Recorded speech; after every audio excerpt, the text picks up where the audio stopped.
All right. Hi, everybody. Once again, thank you so much for joining us today for this webinar on raising ambition through partnership. This topic is on a very important topic on health. I will be sharing my screen now, so please bear with me while I do this. Hoping that looks okay to everyone. Are you able to see the presentation mode? Yeah. Hold on one second. Apologies.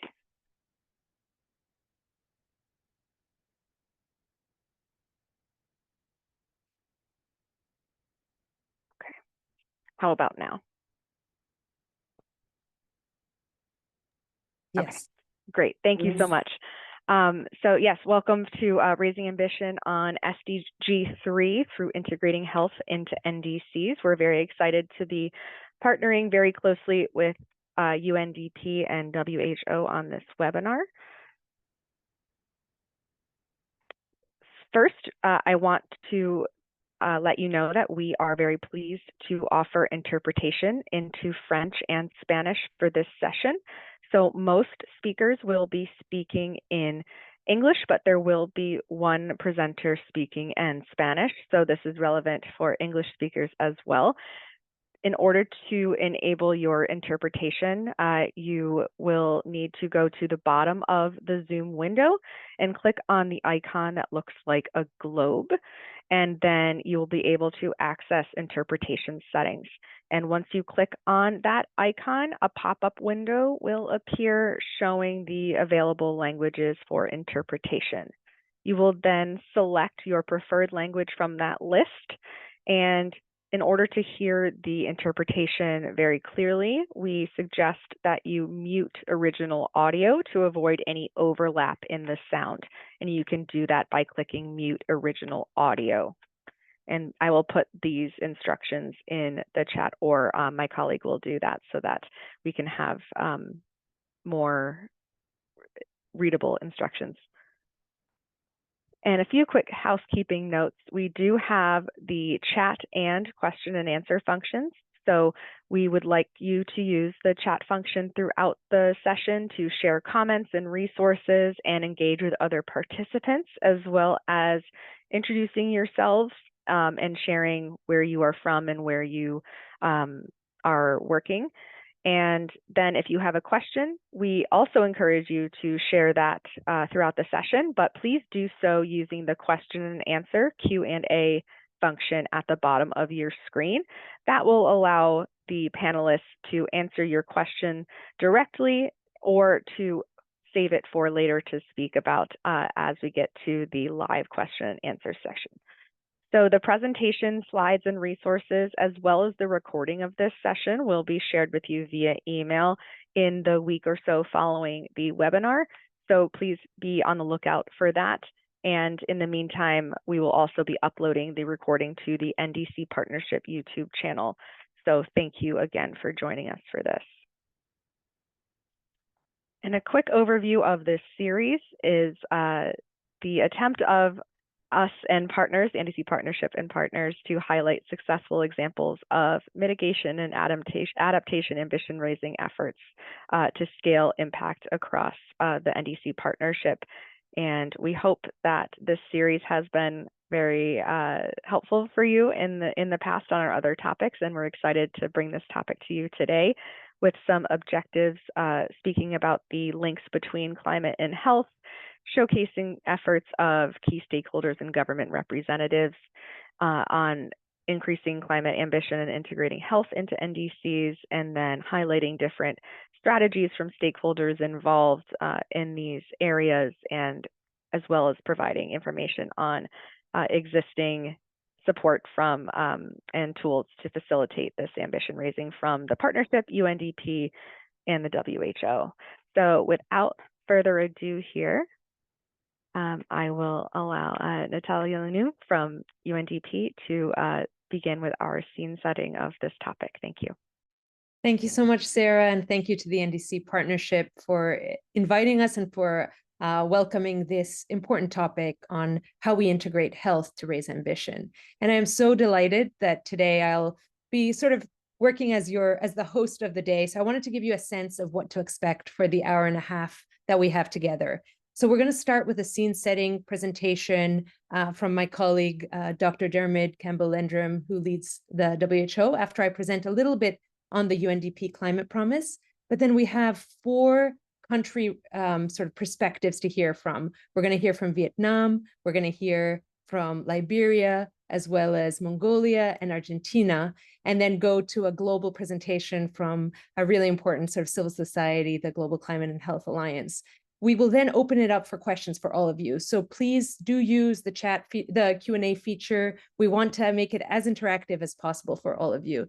So Sarah, if you want to jump to my slides, I'll kick us off. So as many of you have probably already heard about, the UN is trying to coordinate its support to governments to really have the 3rd generation of NDCs be truly ambitious and more impactful. And within that, UNDP is leading the sort of the UN coordination, both to coordinate and have a systematic approach on the rollout, to stocktake of what has happened to date, to target in-country support, and to work with members of the NDC partnership to provide the support that we need. Today's topic is health. And you've had a few weeks ago, there was a webinar on energy that similarly talked about the climate promise. You can go to the next slide, Sarah. Throughout the work, the in-country targeted support falls under 3 pillars. And I want to reiterate those. It's around ambition, making sure that we really do align our frameworks, whether it's NAPs and energy compacts, health and climate compacts, then accelerate, because we really know that we need to do more to reach the targets that we've all agreed to. And most importantly for me, inclusivity and ensuring that nobody is left behind. So throughout the presentations today, we're going to touch on ambition the most, but also acceleration and leaving nobody behind and ensuring that health equity is at the center of our focus. Next slide. Another goal is to ensure that you, as the different country offices, as well as different teams on the ground, have the tools and guidance. So I'm really delighted that WHO will be sharing some of their tools. We're also going to be putting in the chat a number of resources for you and sharing those, as Sarah said. And truly, if we are to raise ambition and use a health narrative, we can think about health both in terms of what adaptation and mitigation efforts can be done within the health sector, but also how health can be used as a communication tool for advocacy and for outreach. We know that health professionals, whether it's doctors, nurses, public health officials, truly have a role to play in the climate crisis and to call for more ambitious action. Next slide. So key dates, obviously, those of you following the NDC processes closely know these, but for those who may be less familiar, we have already started at the UN level in terms of coordination to do some national mappings and coordinate with governments. We'll hear about some of those efforts from our panelists. The UN General Assembly is doing sort of outreach to parties, and we're hosting various regional NDC 3.0 forums. All of us, or many of us, will be at COP, and we'll be showcasing some of the offers. And then, of course, the UNFCCC process is, with COP29, February being the official deadline for submissions of NDC 3.0, although we do believe that some people may be not able to meet that deadline and continuing to submit all the way through September, when there will be the NDC synthesis support. And of course, COP30 and the 10th anniversary of the Paris Agreement will be a really important opportunity for us to highlight how health can be integrated into NDCs to raise the ambition. Next slide, Sarah. So today, we want to talk about why health. Why is it important? Is it just another sector that obviously has to take action in terms of mitigation, or could there be more at stake? And, not trying to preempt what my colleagues will talk about, I truly believe that if we have political engagement and a health narrative, we will be able to raise ambition and build political support, even for actions that may seem politically difficult. We believe that on the ground, we need capacity building and training so that health professionals, but also non-health professionals, are able to use the data that is available, to map the evidence, to be able to make informed decision-making. We believe that health is an important lens through which to think about inclusivity and accountability, and that civil society and health civil society in particular has a role to play and to be at the table because they bring unique insights. And finally, we believe that financing, costing, and alignment is critical so that climate and health activities are appropriately funded and therefore sustainable. So with that, I have finished my presentation, and I am delighted to introduce our presenter from the WHO. For many in the health and climate space, Dr. Dermot Campbell-Landrum is well known. He is the head of the Climate Change and Health Unit at WHO headquarters and has worked on the issue for over 20 years, playing key roles in the first quantitative estimates of global health impacts of climate change, resolutions of the World Health Assembly, WHO global conferences, and the expansion of WHO's climate change and health support to over 30 low and middle income countries. Thank you so much for joining us, Dr. Campbell-Landrum. Over to you. Thanks so much, Natalia. So it's a real pleasure to join all of you. So I've been tasked with providing an overview of the links between climate change and health, and also some of WHO's resources and approaches to support this specific, really important question about integrating health into NDCs in order to raise ambition for addressing the climate crisis, but also from our point of view, addressing the most fundamental threat that we see to health globally, which is climate change. Next slide, please. So in order for people who maybe spend less time thinking about health than we do at WHO, to describe the connections between climate change and health, this is the simplest way in which we can do it in one slide, which is to make clear that climate change acts through a very wide range of health hazards and exposures, everything from extreme weather events, heat and so on, through to effects on infectious diseases, through to impacts on food systems and so on. And that leads to a very wide range of health outcomes, everything from deaths in heat waves to the mental and psychosocial impacts of the climate crisis. It also impacts directly on health systems themselves, on healthcare facilities and health and on the overall functioning of health systems. But it doesn't do that in isolation. That it is also affected by vulnerability factors. It matters whether you're rich, whether you're poor, whether you're a woman, whether you're a man. And it also depends very heavily on the strength of the health system, both in general terms and also specifically to respond to the specific challenges that climate change is presenting to health. So as you can imagine, this is a more complex system than many public health challenges. And when we see a single infectious disease arise, we try and work out a public health measure, a vaccine, or some other intervention, roll that out, and the job is done. Here, we're trying to affect a whole health and wider social system. Next slide, please.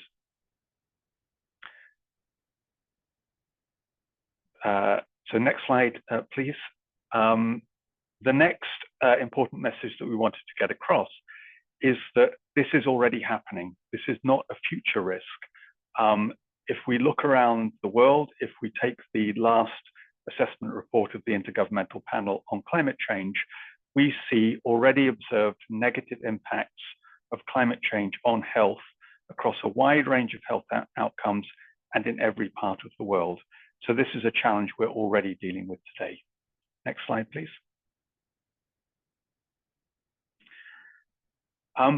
But to get back to that important question that was raised earlier about raising ambition, we also think that health has a really important role to play, not just in raising the stakes or making clear what the stakes are in responding to the climate crisis, the fact that we're already suffering health impacts, but making clear that if we do the right things on adaptation and particularly on mitigation, we could save millions of lives. And if you put a value on those lives, any reasonable economic assessment of that the health gains that would come from reaching the Paris Agreement targets, the value of those is actually greater than the cost of achieving those targets. So we say that the health gains actually pay for the cost of mitigation. And we think this is one of the most important things that should be integrated within the NDCs, those positive health benefits of acting on climate change. Next slide, please. So if we try and summarize the very wide range of things that we need to do in order to protect health from climate change and get those health benefits from climate action, the simplest way we've been able to come up with this is to say there are three things that need to happen. The first is that within health systems, they need to be made climate resilient and also need to reduce their own carbon footprint, because healthcare, including the healthcare supply chain, is responsible for about 5% of global carbon emissions. So things need to happen within the health sector itself. We also need to address the wide range of health impacts of climate change through interventions both within and outside of the health sector. So if you consider a problem like malaria, we need to get better to strengthen our interventions against malaria. Some of those are under the control of the health system, but it also makes connections to other systems, what you do with water resources, what we do with development in general. And then the third part, which I think is actually the most relevant for NDCs, is to promote the health co-benefits of climate change mitigation in other sectors. So if we are able to make the transition to clean energy, we save all those lives from air pollution. If we can promote sustainable transport systems, we save lives from physical inactivity, air pollution, road traffic accidents, and so on. If we're able to make the transition to sustainable and healthy diets and food systems, we save many of the millions of lives that are lost through that threat. So these are the three challenges that we describe as the agenda for making a comprehensive health response to the climate crisis. Next slide, please. And although the NDCs are relatively new and there has been a massive scale up in interest from the health community in climate change and from the climate community in health, we actually have quite a lot of information already at our disposal. So even more than a decade ago, WHO was already summarizing evidence on the health co-benefits of climate change mitigation in key sectors. And this is the kind of evidence that we think should be deployed within NDCs in order to raise ambition. So the NDC components on transport, on housing, and so on, we think should also articulate the health gains that can come through well-chosen commitments and interventions in those sectors. Next slide, please. And we also see this starting to happen. So we're now up to the third round of NDCs. Each one of those should be raising ambition and also becoming higher quality. We review the NDCs from a health perspective. And in our review of the last round of NDCs, the ones that were available in 2023, we identified that around a third of these already identified health co-benefits of climate mitigation, and about 1 in 10 already quantified those benefits. Now that's not enough, but it's a lot more than in the previous round. In the initial nationally determined contributions, about 10% of countries identified that there are any health co-benefits. I think only about 1% actually quantified those. So we see positive progress, and that's what we also want to drive forward in the future. Next slide, please. And from the WHO perspective, we have something to contribute here, not only in reviews of what's already going on, but also guidance for how countries supported by the UN system under the coordination of UNDP can do a better job of integrating health into NDCs. So we have forthcoming guidance, which should be launched within the next month or so, describing what needs to be done in terms of integrating health into NDCs, but also how to do it. Next slide, please. And the guidance takes the form of following the general structure of the NDC. So we don't want to distract people who are doing the difficult job of writing NDCs and get them to go off and do something unique for health. The guidance that we are publishing takes all of the major headings and then basically adds in the health component that describes how national circumstances and policy priorities within health can also contribute to the NDC. It describes how the health perspective and health evidence can contribute to mitigation and so on. So again, we're trying to support those people already writing NDCs in order to make that job of health integration as easy as possible. Next slide, please. And we also have interventions that we can point to because we think we can go beyond just saying it's important to integrate health, it'll help with your argument. We have accumulating evidence of specific interventions that countries could put into their NDCs, either on the adaptation side, but also on the mitigation side, that would have benefits for health adaptation, but also for climate change mitigation. So this is new evidence that we've just published within the last couple of months to try and make this concrete as well as conceptual. Next slide, please.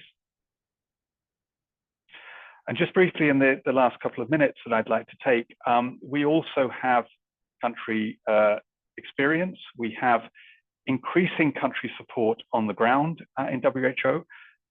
Those of you more from a health background may be aware that at the World Health Assembly in May of this year, there was a new agreement on a general program of work, GPW 14, the health agenda for the next 5 years, in which 6 strategic priorities were identified. The first of those was climate change and health. So we're saying that's number 1 out of only 6 things that global health now needs to address. What that means from the WHO side is it's a really increased priority within our system at the global level, at the regional level, and at the country office level, which will take time to build up, but should mean that those of you working in UNDP country offices or in national ministries should find a more receptive and engaged support from WHO. Next slide, please. And we already have quite a lot of experience, I have to say more on the adaptation side than on the mitigation side. But over the last decade or so, largely in partnership with UNDP, but also some other agencies, we now have a wide range of experience of country projects on climate change and health. So we can draw from in-country experience and lessons learned from that work. Again, this is no longer a theoretical issue. We have concrete experiences to draw on. Next slide, please. And just in the last 2 minutes that I'll take, we have concrete experiences, specific experiences on assessing the health gains from integrating health into nationally determined contributions. And the lesson from this is those health gains can be very large. So we looked at that. We were invited by the Pakistan government to look at the health benefits of the commitments that they wanted to make in their last NDC. We were able to conclude that that would save somewhere in the region of 65,000 deaths a year from air pollution alone. Next slide, please. We have similar examples from Colombia. So again, we can directly quantify the health gains that come from a certain level of commitment in the NDC and use that as a positive argument for raising ambition within this or the next NDC. And if I can just take one more minute if we can move to the next slide, please, and I'll go through these very quickly. I won't go into these in detail, but we also have a range of analytical tools to back this up. So we have analytical tools to assess the health gains from expanding access to green urban space or more sustainable transport systems or interventions to clean up the energy system. Next slide, please. And this just basically continues the list that we have. And final slide, please. So just to sum up, this is really important for us from the health community and from the WHO point of view. We do think that NDCs are a really important entry point where health can make a positive contribution and actually make the lives of ambitious climate negotiators easier. And we have increasing engagement and experience and technical tools to supply from WHO, but also from the health community in general. Back to you, Natalia. Thank you so much. This was tremendously helpful, and my colleagues will be putting in the chat some of the links to tools so that they can be made available to all of you. And with that, we're going to move on to the country examples. Sarah, you can stop sharing screens because we're going to start with David Payne. I am delighted to introduce David, who is the Program Management Specialist at UNDP Vietnam. David works within the Climate Change and Environment Unit and our country office, UNDP's country office in Vietnam, and he advises on the growing health portfolio, including on climate and health, One Health, telehealth, and air pollution activities in Vietnam. He's also partnerships advisor to the Vietnam National Plastic Action Partnership Secretariat, which is hosted by UNDP. David, you have 5 minutes to give us sort of some insights from what it feels like on the ground to try and integrate health into the NDCs and to broader climate and health. Thank you so much for joining us this evening for you. Thanks so much, Natalia. And I think in terms of the on the ground, as you may have seen in the news, we're here in northern Vietnam, we're under the heavy impacts right now of Typhoon Yagi, very high wind and extensive flooding. And we have a joint government UN teams conducting assessments in the last day or two, including at damage to health facilities and potential disease risks. So here on the ground, the climate-driven disaster impact is really quite real for us at the moment. I'll try to move quickly through some key points here and not put us behind time. In terms of the NDC work in Vietnam, UNDP and GIZ are the long-term technical partners of the government. And we've been very keen in UNDP Vietnam to raise ambition on health in Vietnam's NDC 3.0. In the previous NDC in 2022, we did include, and the government did include, climate change impacts on public health, the need for adaptation, for an adapted health system to cope with climate impacts. But we also see that there are key gaps. For example, looking at the health impacts of climate change in coastal and low-lying delta areas is not mentioned. Emissions from the health sector are not yet included, and health is only very lightly addressed in co-benefits. For example, there's no mention of air quality as a co-benefit of the energy transition, as Diarmaid just mentioned. And there's no costing of health investments. So these are some of the areas where I think we have ambition for NDC 3.0. What we've been doing here, UNDP and the Resident Coordinator's Office have undertaken a mapping of UN entity activities and tools and products that UN agencies can offer for 3.0. And based on this, we're making two key offers to the government. The first of those offers is to accelerate transformative adaptation and mitigation actions at the nexus of climate and health through integrated technical support. So I think health is one of our key offers to the government on the NDC. We expect that this health offer will be co-led by WHO, UNDP, and UNICEF.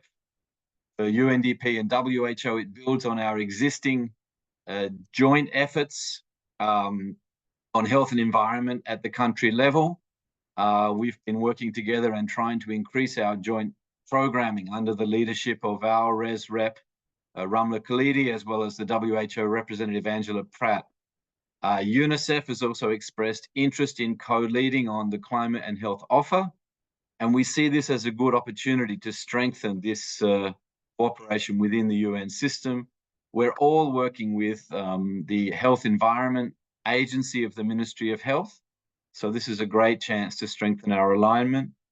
And UNDP, of course, is working with the Department of Climate Change under the Ministry of Environment and Natural Resources, which is our government focal point for the updated NDC. And we've been supporting them on the NDC for many years and also on Vietnam's National Adaptation Plan. I'll just talk very briefly about the contents of our offer, what we're hoping to support the government on. Firstly, on mitigation, looking at how we can measure emissions from the health systems, and WHO will pilot the assessment tool, I think mentioned by Diarmaid just now. And UNDP is supporting on looking at mitigation measures for health facilities and operations, such as rooftop solar, reduced use of HFC refrigerants and other aspects. So that's on mitigation.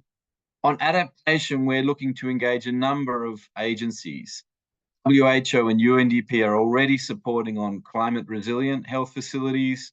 UNDP supporting on telehealth in climate vulnerable areas for health access. We're developing the new GCF Climate Health Nexus project for Vietnam, jointly with WHO and UNDP. And we have a number of other activities. UNDP supporting on climate change and One Health impacts, and on monitoring of the National Adaptation Plan for the health sector.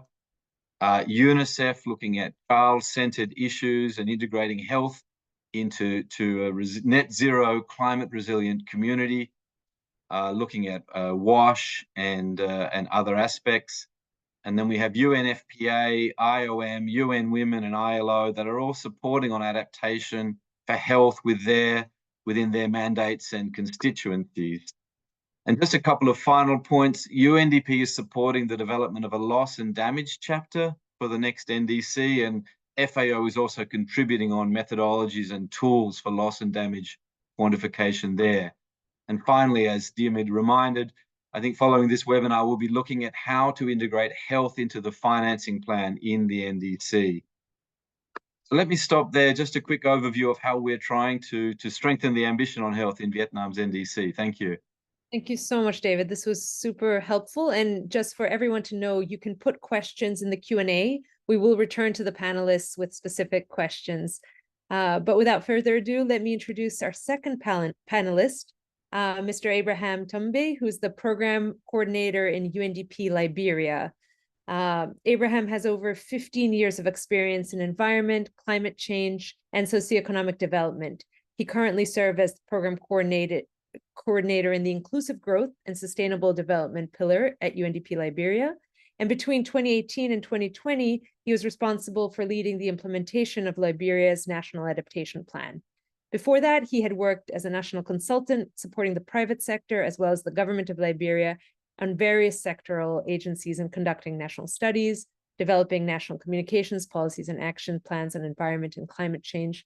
Abraham, thank you so much for joining us, and we'd love to hear about the experience on the ground in Liberia. Thank you. Thank you very much. Yeah, so good afternoon, good morning, everyone, depending on where you are. So the story in Liberia has been quite interesting. As a matter of fact, the health sector in Liberia has had its own share of challenges. Liberia experienced two deadly civil wars between 1989 to 1997 and between 1999 to 2003. These civil wars were followed by a very devastating and unprecedented Ebola outbreak between 2014 and 2016, all of which significantly affected the health sector in Liberia. So a lot of the in-country efforts have been around building the health sector, including from the governance perspective, the infrastructure perspective, and so forth. And so there has been enormous resource challenge to that effect. So when we embark on the National Adaptation Plan, or before that, in 2015, Liberia submitted its intended nationally determined contribution. And the health sector was considered as an important sector given the vulnerability of the country. When its adaptation commitment in the 2015 INDC, Liberia set a target for conducting climate vulnerability and risk assessment so that they could get a clear understanding on the level of exposure of the health sector, as well as to determine from an informed perspective, tailor-made adaptation and mitigation actions that were needed from the country. So in 2019, Liberia, under its NAP project, the National Adaptation Plan project funded by the Green Climate Fund, Liberia conducted a climate vulnerability and risk assessment, which was led by UNDP, but in close collaboration and coordination with the WHO, the Ministry of Health, and the Environmental Protection Agency. That study was quite a groundbreaking one because it provided a kind of a baseline status of climate-sensitive diseases in Liberia between 2016 and 2020. It also highlighted some of the key areas for concern, particularly when it comes to vector-borne diseases and waterborne diseases that were enabled as a result of changing climate trends. In 8 of Liberia 15 counties, for example, we realized that malaria and encephalitis show a positive association with humidity, while typhoid cases had a positive association with maximum relative humidity, and then diarrhea cases had a negative association with mean temperature and minimum humidity. Based on the results of the risk and vulnerability assessment, some very informative recommendations will emerge, including the need to provide a bridge in the current gap or the gap at the time between knowledge and information regarding climate change impact, as well as climate-related health outcomes in the country. So that assessment kind of set the tone for the revision of Liberia's NDC in 2020. So if you look at Liberia's revised NDC that emerged in 2020, they went a step forward from the 2015 INDC, because that NDC, first and foremost, it brought on board broad stakeholders' participation under the leadership of the Environmental Protection Agency. But the Ministry of Health had a more centric role in developing that NDC. The National Public Health Institute also had a very central role, and the WHO team, as well as the other stakeholders, including at the community level, all played a very crucial role in deriving that NDC. So if you look at the revised NDC for Liberia, it covered 9 sectors for adaptation, including health, and 9 sectors for mitigation, including health. Under mitigation, the key consideration was around healthcare waste management and looking at the incineration system. That NDC also had 8 adaptation sectors, including health. So under health, the issue of early warning, disease surveillance, training, and awareness were some of the prominent things that came up. But as part of the work that UNDP did with the government of Liberia in the 2020 NDC, we went beyond just developing an NDC, but also looking at an NDC implementation plan in addition to a cost for the NDC. And so to ensure that we had strong coordination around that, UNDP was able to work with the government to hire an in-country NDC coordinator. And then there were specific NDC focal points for all of the adaptation and mitigation sector. So for example, for the health sector, we had 2 NDC focal points on mitigation and 2 NDC focal points on adaptation. So the NDC coordinator, supported by these NDC focal points, have been able to allow the country to consistently report on NDC implementation.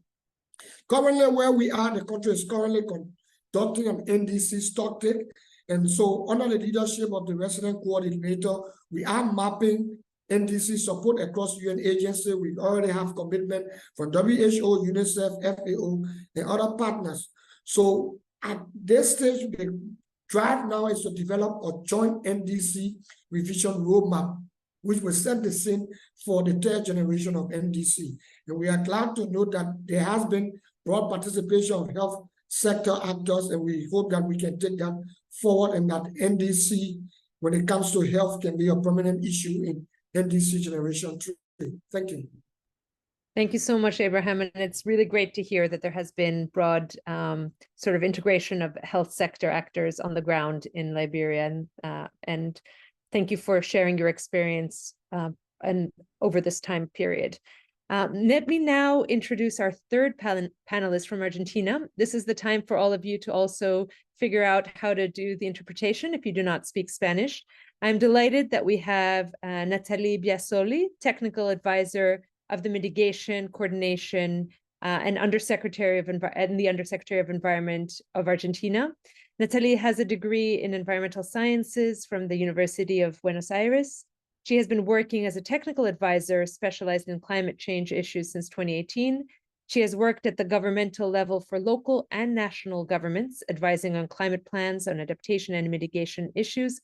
And currently she's part of the climate change area of the Undersecretary of Environment of Argentina as a specialist in greenhouse gas inventory and mitigation. Nathalie, thank you so much for joining us and bringing the government perspective to this conversation. over to you. And Sarah, Bueno, you can share slides. Yes. eso. Bueno, ¿qué tal? Buenos días, buenas tardes, dependiendo de dónde estén. Voy a hacer una breve introducción del abordaje de la salud en los documentos de lo que es la política climática nacional en Argentina. Voy a ir un poco por encima de manera superficial porque son muchos temas, cualquier cosa está el espacio de preguntas, pero les quería contar, next slide please. Les quería contar un poco cuál es la estructura de gobernanza que tenemos a nivel nacional. Si bien Argentina tiene una larga historia de presentaciones y de ratificaciones, de conversiones y convenciones y acuerdos a nivel internacional, recién en el año 2019 se sancionó la ley 27.520, que es la ley de presupuestos mínimos para la adaptación y mitigación al cambio climático global, que organiza la elaboración, diseño, implementación y el monitoreo de lo que es la política climática a nivel nacional.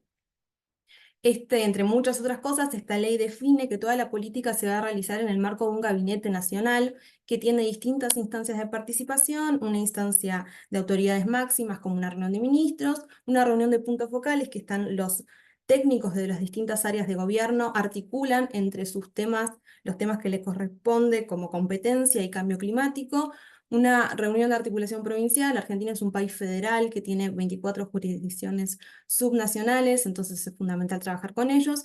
Una mesa ampliada en la que se trabaja también con sector privado, academia, organizaciones de la sociedad civil, y un consejo asesor externo que tiene opinión vinculante sobre la política climática nacional. Next slide, please. En ese sentido, le voy a presentar de manera muy genérica. Argentina, como les decía, tiene larga historia, ha presentado comunicaciones nacionales, informes bienales de actualización, ahora estamos transicionando los informes bienales de transparencia. Y next, please, vinculado a lo que estamos trabajando, viene este tema, presentamos una INDC. En 2015, en 2016 presentamos la primera contribución determinada a nivel nacional, en 2020 la segunda, que fue actualizada en 2021. Next.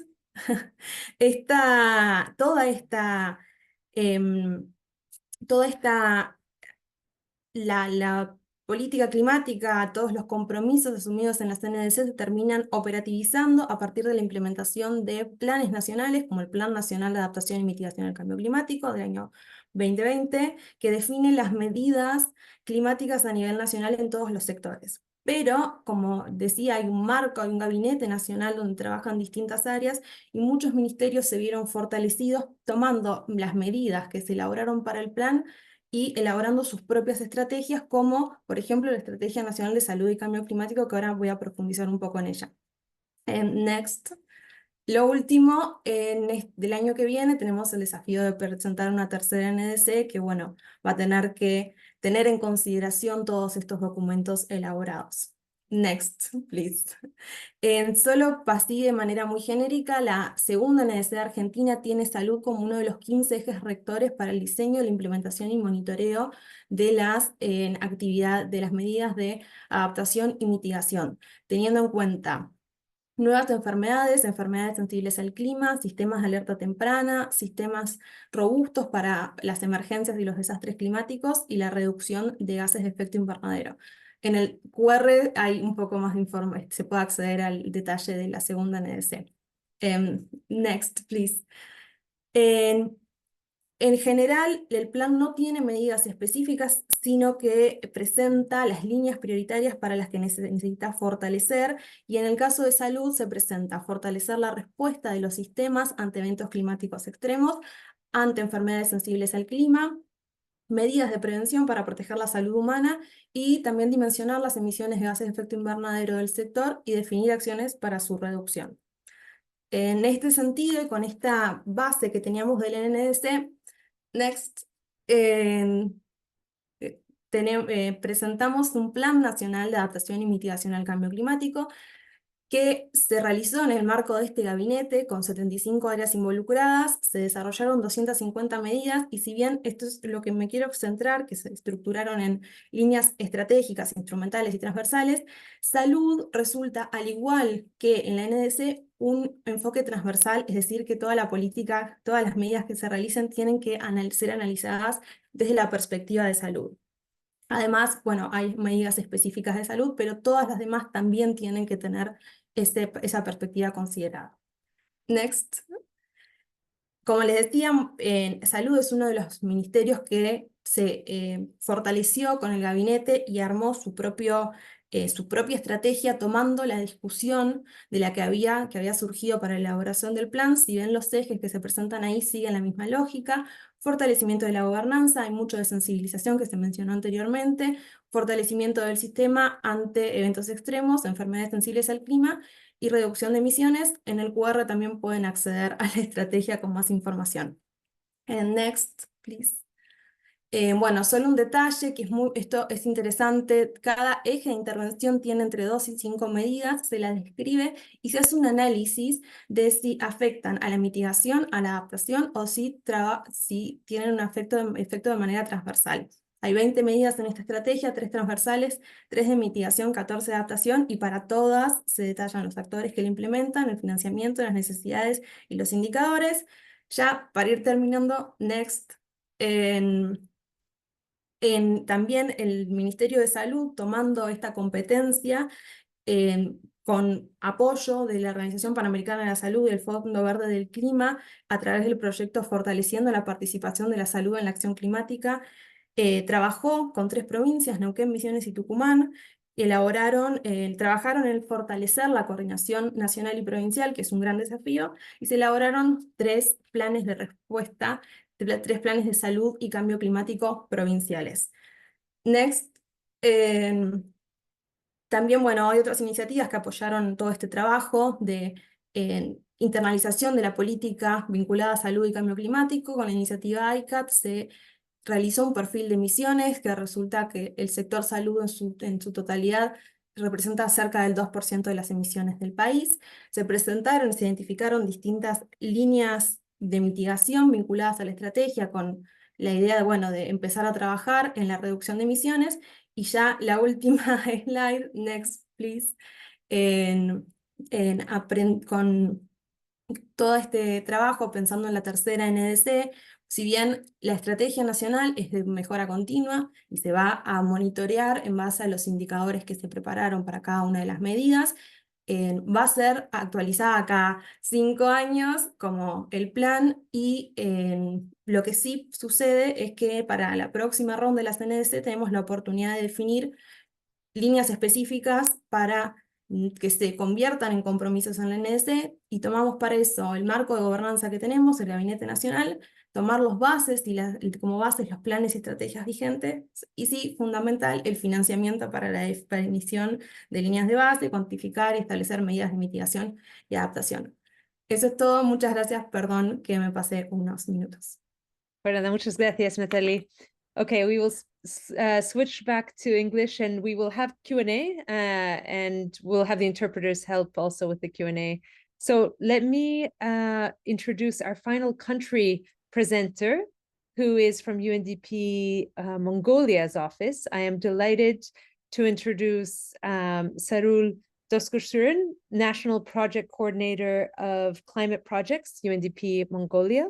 Sarul works for the country office, UNDP country office in Mongolia, coordinating projects of climate change, including Scala and Climate Promise, and is a focal point for a global UNDP EU project on pollution and health, which has developed an air pollution investment case, a national multi-sectoral action plan on air pollution and health, and legal environment assessments.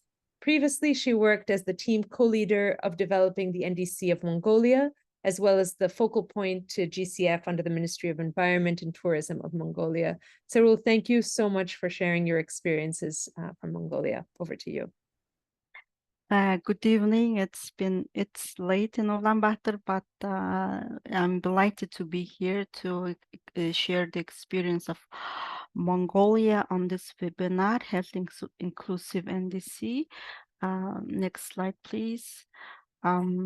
As you can see, Mongolia has developed nationally determined contribution, or NDC, on 2020, and has a target to reduce GHG emission by 20% 2.7% compared to the level of 2010 by 2030, excluding land use agriculture sector. And the methodology to reach that target is to implement national development policies and strategies. And if you can see on the screen, we do have mitigation sectors, including energy, agriculture, industry, road transport, and waste. And we do have adaptation targets for specific eight specific sectors, including public health. Next slide, please. If we can see on the screen, we do have a national institutional arrangement on implementing the Mongolia's NDC. Of course, there is a challenge exists. For example, we do not have certain legal mandates on public and non-public entities on responsibilities, who do what and which responsibilities in regards to actions to reduce GHG emissions. And there is also biggest challenge would be the unstable institutional arrangement. And I think I believe that the rest of the countries have similar issue, that we do Mongolia have 4 years election cycle, and every 4 years the government structure has changed, and the responsible key technical officers are left the position, and so we always have to, issues with have to sustain the capacities and government memories on place. So, and also the implementing the climate change related activities and actions went to under the NDC implementation. Government usually implemented in ad hoc basis based on the support from the development organizations, including UNDP, UNEP, WHO, and etc.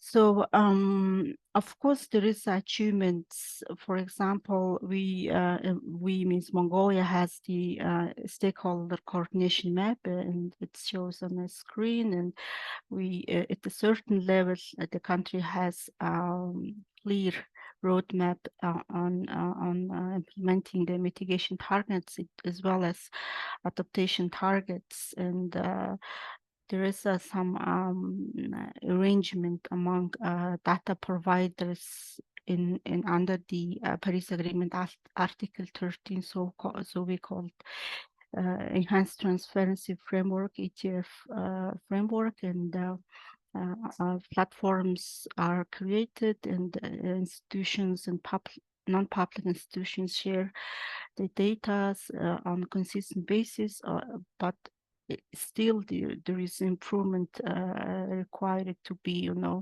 to update the NDC progress for further.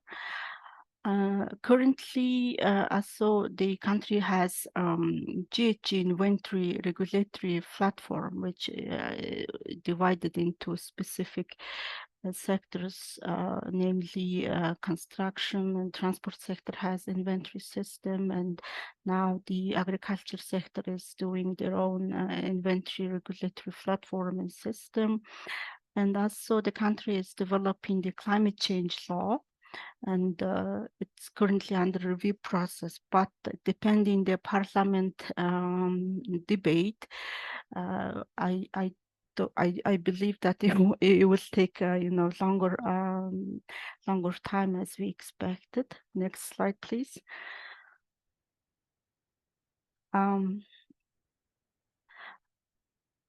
So if we see the target of the under health sector, NDC of Mongolia highlights one specific goal with 3 specific targets.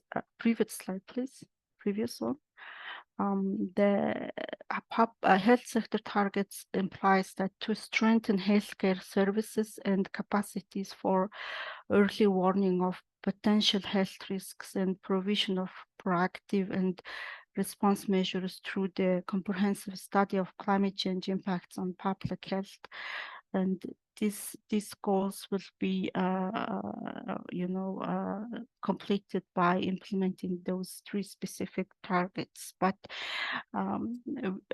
countries, Mongolia's NDC, do not, indicate how to reach to this target, and they don't have criteria and specific, financial resources. So I hope next NDC3, Mongolia will have more clearer target on health sector activities. Next slide, please. So when it comes to the health issue, air pollution is a major challenge in Ulaanbaatar, specifically Ulaanbaatar. So since almost more than half of the population, about close to 2 million people lives in Ulaanbaatar, and Ulaanbaatar is ranked one of the worst ambient air quality city globally. And for example, in 2019, annual concentration of key pollutant PM 2.5 was 12 times higher than the WHO air quality guideline level, and the concentration of other dangerous pollutants, including PM10 and NO2, also exceeds that the recommended guidelines. Winter time is particularly the issue, the highest pollutant period in Ulaanbaatar. So concentration of PM 2.5 go up to 680 microgram cubic meter, so equivalent to 27 times higher the limit by the WHO.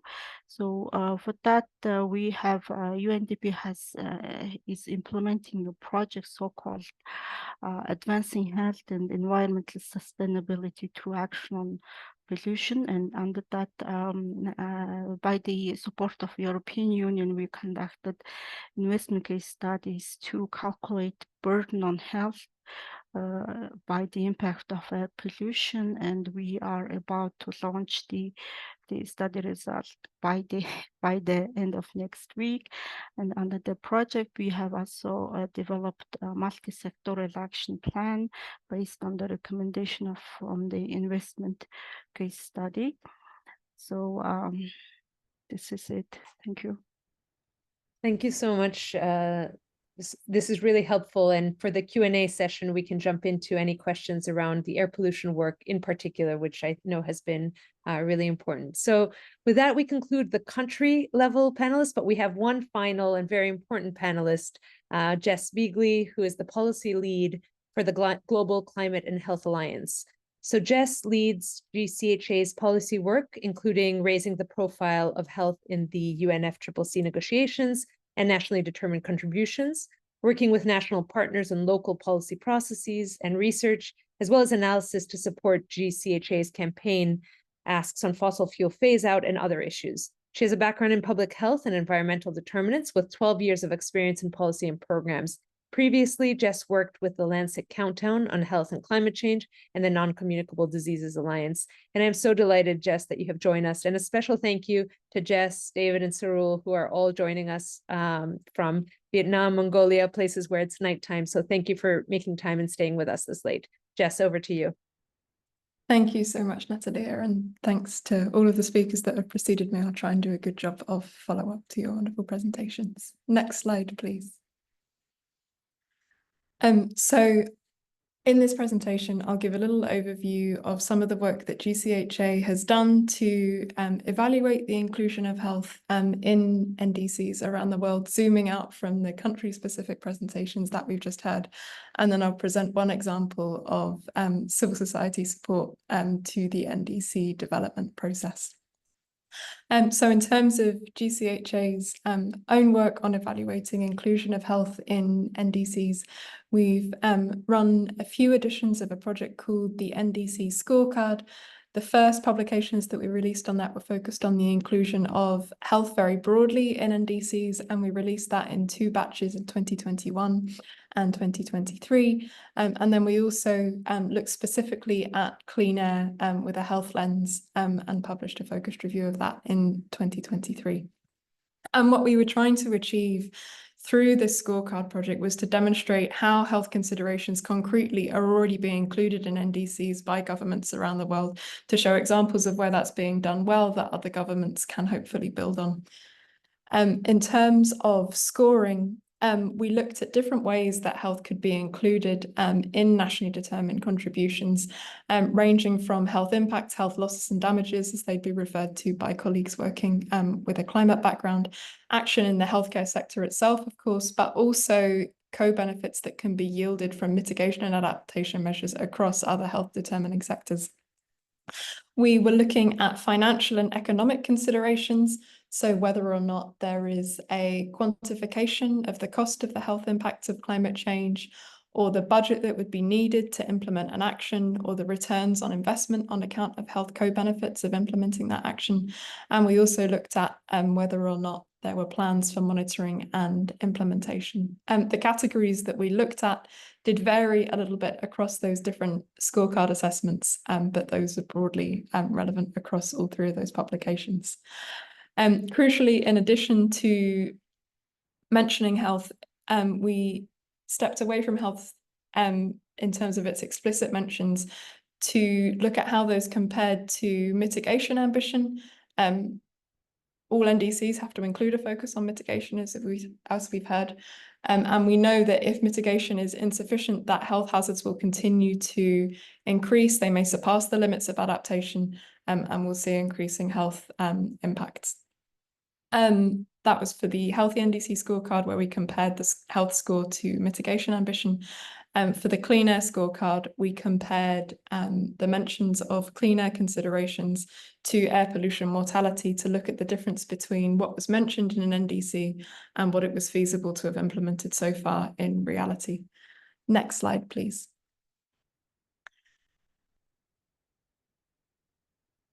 This is just an example of what one of the scorecards look like. So each of those broad categories that you can see on the left has a score out of 3. So there's a total score that's available out of 15.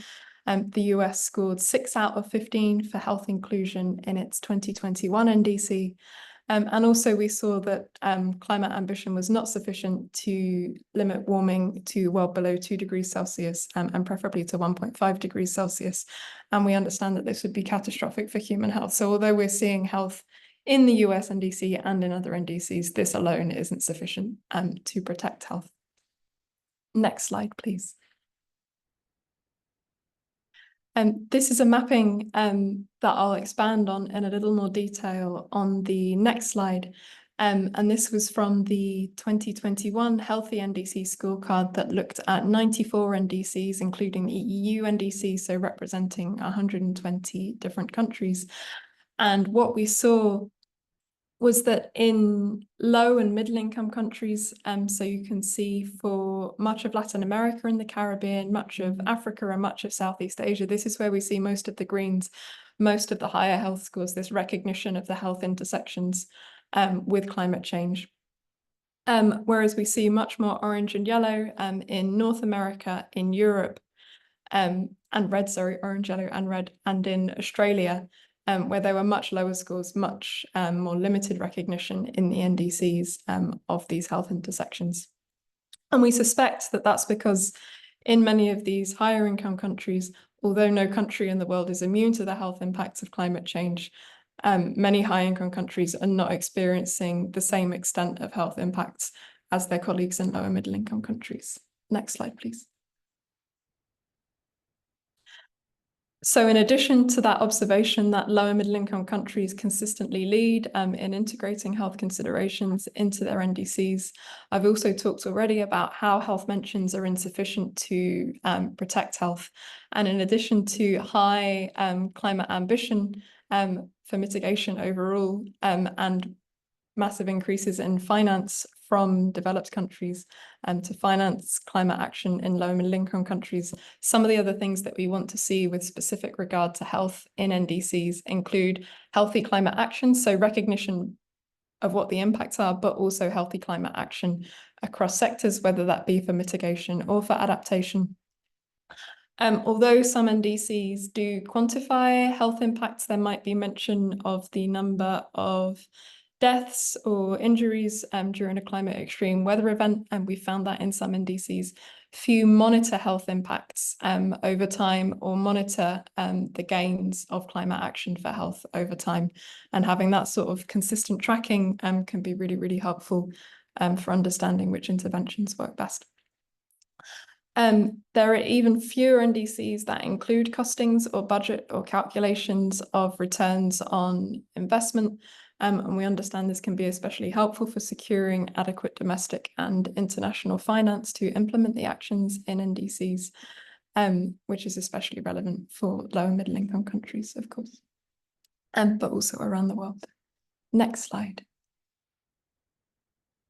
So some of the countries that do perform very, very well in some of those areas that we mentioned we'd like to see more of in NDCs are Cambodia on health, and Colombia actually for both clean air and for health, but I'll focus on clean air when talking about Colombia here. So in Cambodia's NDC, there is mention of air quality monitoring and also making the information really accessible to the public for more information and more ownership. And on the co-benefit side, it recognised health benefits related to interventions in the transport and agriculture sectors. In terms of economic considerations, Cambodia's NDC refers to the economic impacts of reduced labour productivity due to heat stress. Of course, we don't want to limit people's health only to its economic implications, but it can be really valuable for making the case of why this matters when allocating budget. And Cambodia's NDC also quantifies the investment that's required and refers to the return on investment for adaptation interventions in addition. In Colombia's 2020 NDC, and Diarmuid already touched on this a little bit in his presentation, so I won't take too long.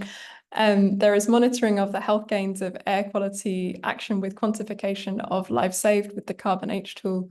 And then interestingly, and something that we really saw in very few NDCs was that multiple sectors are identified as sources of air pollution, but there's also detail on action, one of which was notably the transport sector, with a target to augment the modal share of bicycle usage by over 5% by 2030, and recognition that this would improve mobility and air quality for citizens.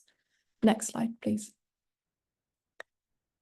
And this is my last slide, but just to mention briefly the ways in which civil society, I suspect, is very eager to support any governments and other partners that would find it useful.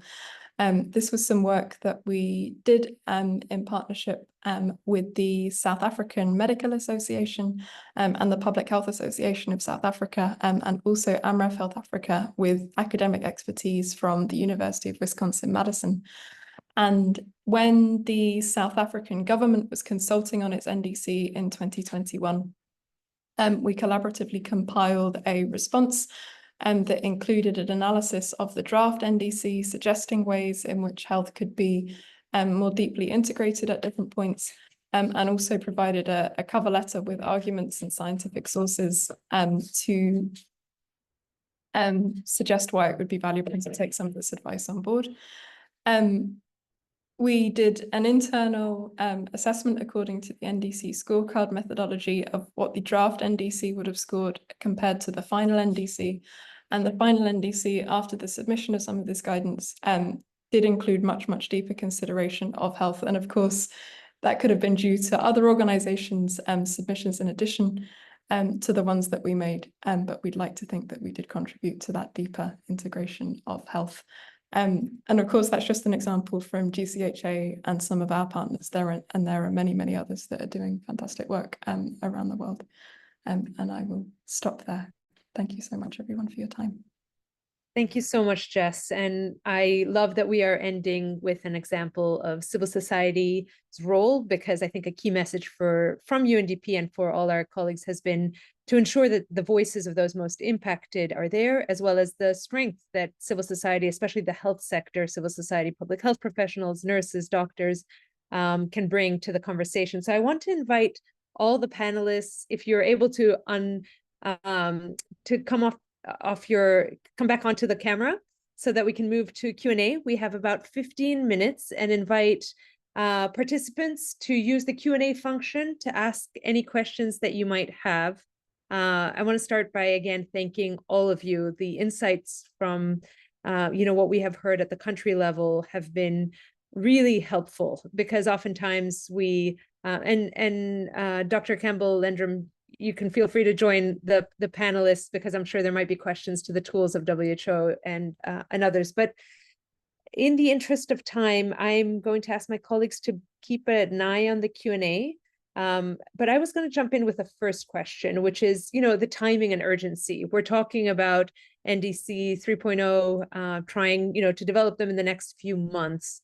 What would be most useful from your perspective, from the health community, to be advocating for either at the global or regional level, or any tools or data, or is it really that you need coordination support on the ground? It would be helpful to know from your country perspectives, in the next 6 months, what would you like us to be sort of supporting you with? And I'm open to anyone. You can raise your physical hand so I can call on you if you have any thoughts to answer that question as others write their questions.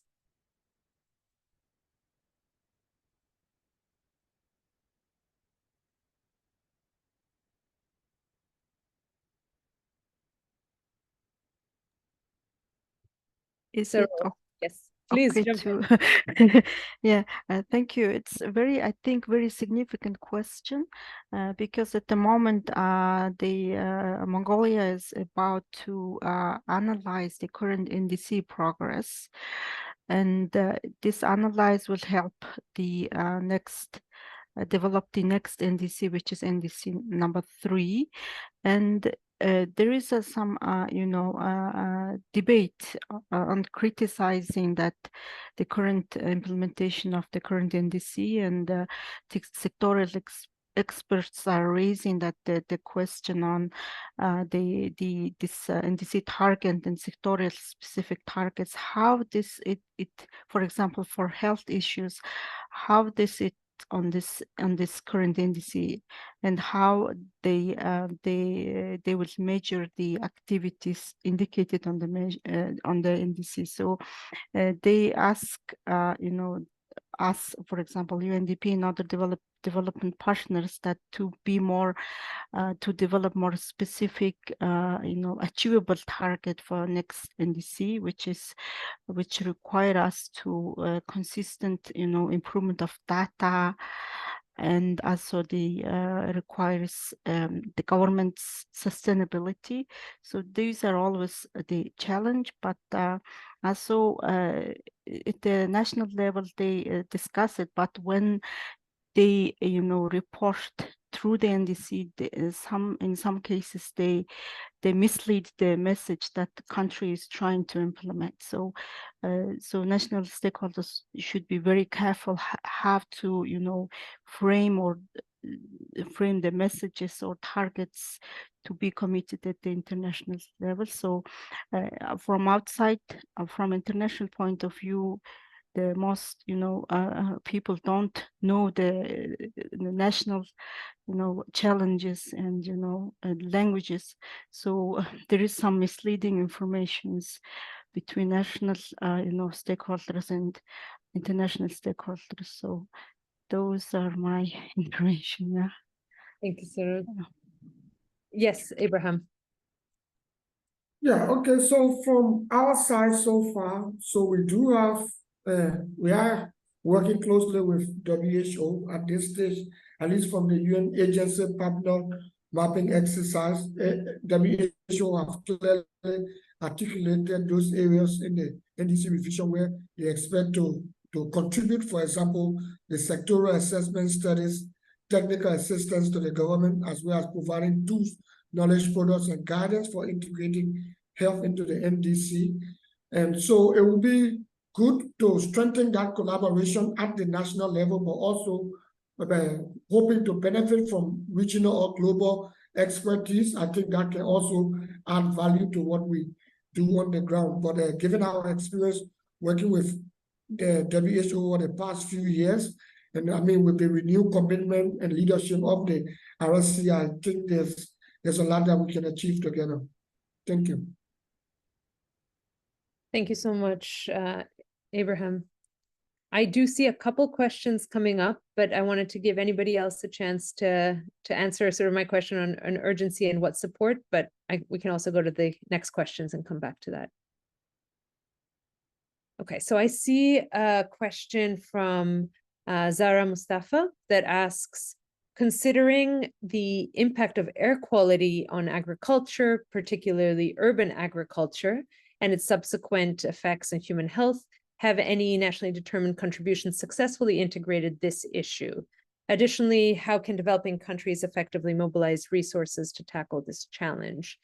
So I don't know if one of you wants to take this question, which is linking air quality to agriculture. For sure, there are NDCs that address agriculture and the mitigation that can be done from the agriculture sector. But Jermid, I don't know if you know of any that are looking at air quality and urban agriculture specifically, because I think most of them would be doing rural kind of big scale agriculture. Yeah, I was just thinking about that, whether I'm not aware of any making that specific connection, but that's not to say there aren't any. We haven't looked, as far as I'm aware, for that specific connection. Certainly the link between air pollution, the sources of climate pollutants, both the sectors that produce climate pollutants that are harmful for health and damaging to the climate, so the short-lived climate pollutants, that overlap is very strong. But also further upstream, the actions in sectors like transport, like energy, good interventions in those sectors can both improve health, reduce those short-lived climate pollutants, and reduce a lot of carbon dioxide emissions as well. So that awareness about the link with air pollution is definitely there in general, and that's something that we monitor and that we promote people to take action on. The impacts of air pollution on agriculture and therefore on health, we know they're there. The Climate and Clean Air Coalition, for example, does look at this interaction.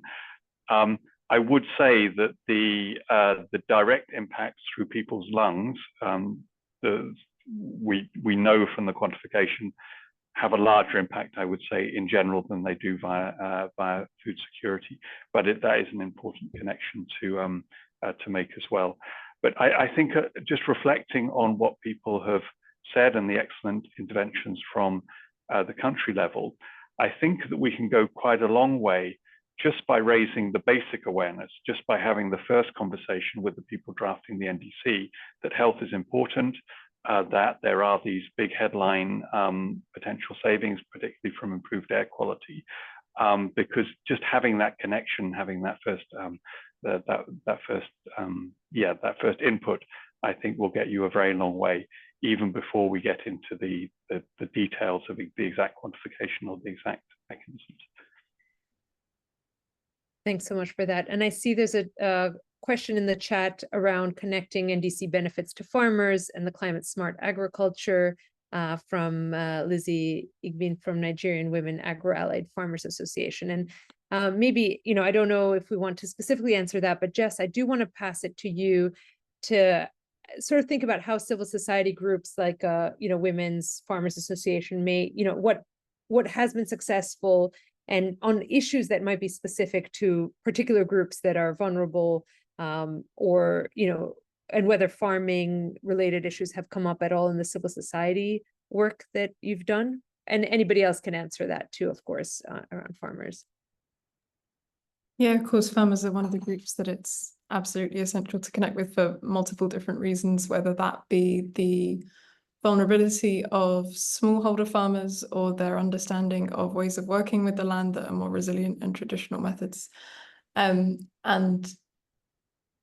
very locally, whether or not nutrition needs are being met in the areas that they live and work in. And much wider issues relating to trade, which links back to emissions in addition. And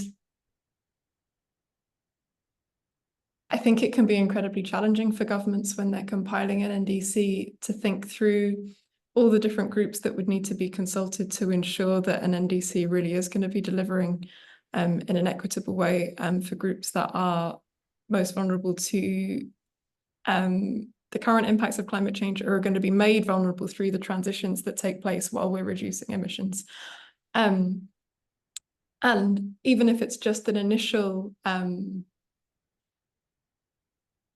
a start that can be built on later, I wonder if there is scope to think of which groups might be among the most vulnerable in that country, and to start there with engagement on these NDCs 3.0 and to scale that up for future rounds of NDCs. That's very helpful, Jess. Natalie, I want to give you a chance to sort of reflect on, what you've heard from you're sort of our only government representative. The rest of us are UN, civil society. What you've heard from colleagues in terms of, the tools or the successes that they've had. Obviously, the cases you presented, Argentina, both the national plans and the subnational, this is, you're ahead of the curve. But is there anything that you want to, in your closing sort of few minutes with us, share in terms of either lessons from others? And I saw a question from a colleague in Guatemala asking for, alguna metodología o referencia bibliográfica. I don't know if in Spanish there are, if there's cross-pollination from, Argentina to Guatemala, or to, if there are sub-regional efforts that you can also speak to, that would be helpful. Ok, si puedo responder en castellano, and I will speak in Spanish, so if you could switch, please. And I can answer in English, but I think it would be easier if I do it in Spanish. Bien, en primer lugar, existe una articulación, una conexión en especial bilateral. Hay mucha o bastante articulación en lo que tiene que ver con inventario, con trabajo de estimación de emisiones a nivel regional, y hay redes regionales con las que trabajamos y tenemos intercambios con otros países para evaluar experiencias, y también en el caso cuando trabajamos más para las NDC, intentar transformar eso en que las proyecciones que armemos, ¿no?, de emisiones a futuro tengan un sustento robusto desde el lado, desde lo científico, ¿no? Entonces compartimos experiencias bastante, por lo menos desde la experiencia que tuve, más desde ese lado. Y por supuesto, sí, lecciones aprendidas y muchas dificultades. Y lo que sucede en la región, que me parece que terminamos coincidiendo, es que tenemos barreras bastante parecidas, dificultades por ahí en acceso a datos,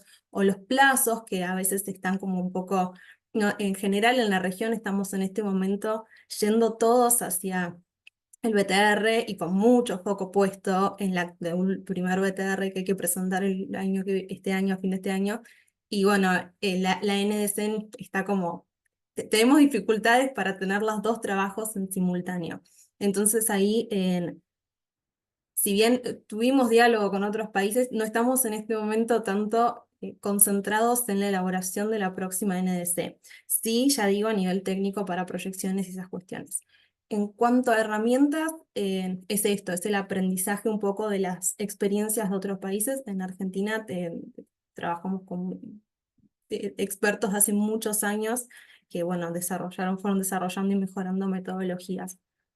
Pero bueno, siempre con necesidad de apoyo, eso sí, en especial lo que es para consultorías, financiamiento, que a veces termina siendo un poco un cuello de botella y la dificultad que tenemos. Thank you so much. Abraham, over to you.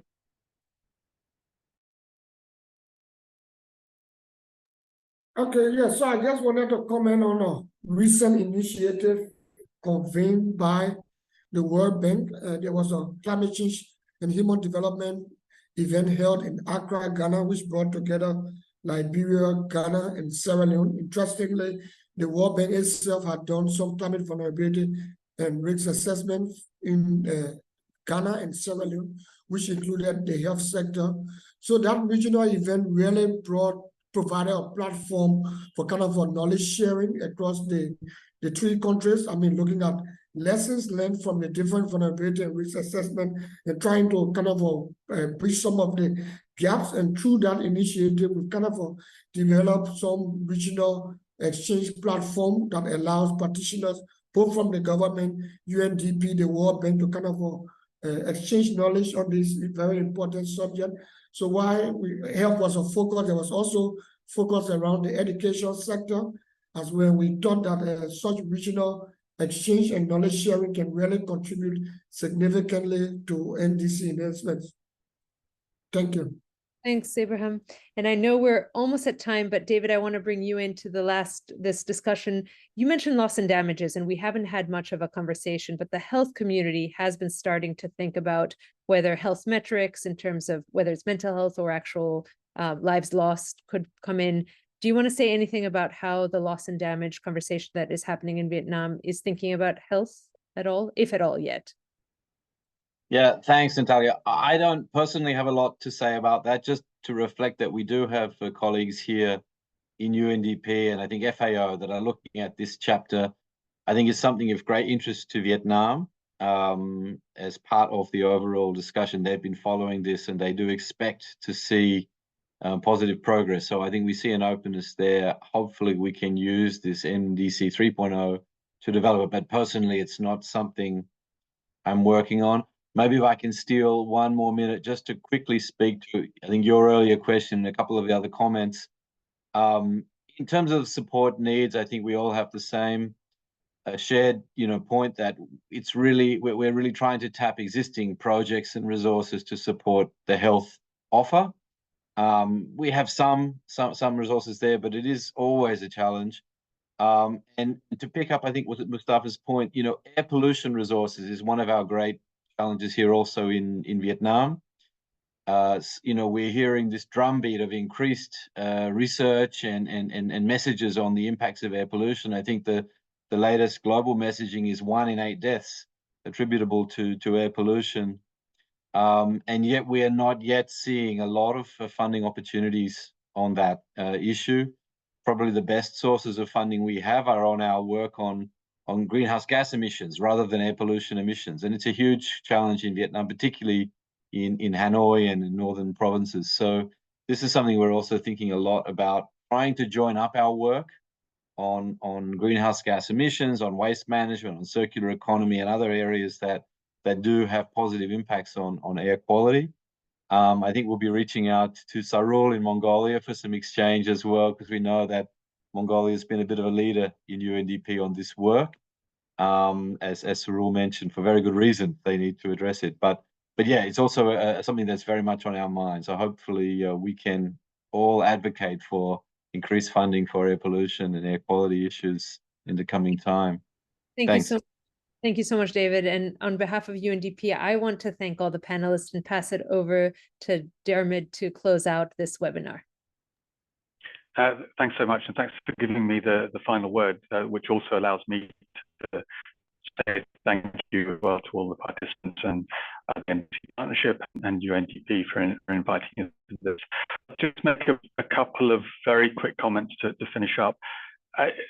The summary I would take away from this, from our experience and from your experiences, is that health is not where it should be in NDCs. It's still not in enough countries, NDCs.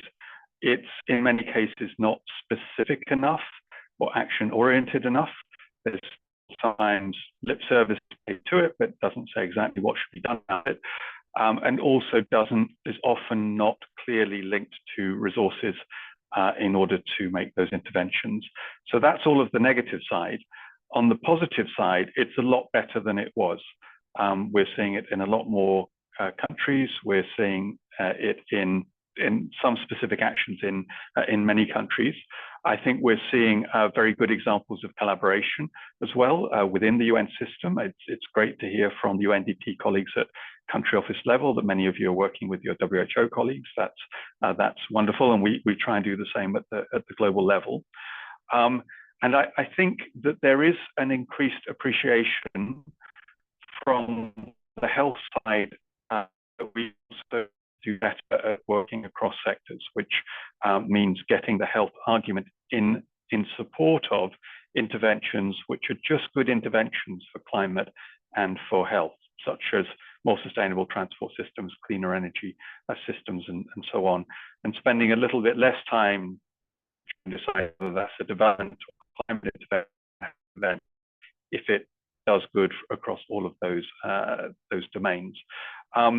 And also, maybe a final comment is it's great to have the kind of benchmarking that we've heard from GCHA, that we know what good looks like in terms of incorporating health into NDCs in different domains. We have good examples that we can point to, and we also have that experience of accompanying the drafting of an NDC and bringing it from a 7 score to a 12, 15. And I don't know, I'm sure GCHA played a big role in that. But in some ways, it doesn't matter. As long as the input was made from the health community, from all of our perspectives, that there was a better health sensitive NDC at the end of it. And that's what we're all trying to achieve. So 2 final comments. One is a general one, which is that, as I said at the beginning, at WHO, we place increasing importance on this.